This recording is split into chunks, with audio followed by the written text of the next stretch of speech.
ये 7,700 वाला प्लेटर है। अगर कोई शादी के लिए राजी भी नहीं है, कोई मान भी नहीं रहा, मेरे मामू की तरह। इसमें सबसे पहले आ जाते हैं काबली पुलाव।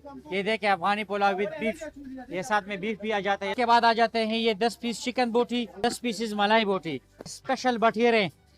मैंने खुद इस फिश की फिशिंग खुद की है। ये मैंने खुद कराची के समंदर से पकड़े हैं। ये सारे फिश हमारे अपने बिछड़े होते हैं, हम उसको ज़बह करते हैं, स्पेशल कीमे बनाते हैं, फिर उससे ये बेहतरीन कबाब हम बनाते हैं। ऐसा चिकन कबाब हैं, बीफ कबाब हैं, मुख्तलिफ किस्म के बारबेक्यू हैं, मलाई बोटी हैं, चिकन बोटी हैं, देसी बटेरे हैं, कराची वाला फिश है, साथ साथ ये ड्रम स्टिक हैं। ये आ जाए, ये देखें, ये स्पेशल ये दम पुख्त है जी। ये 1 किलो दम पुख्त इसमें आ जाता है।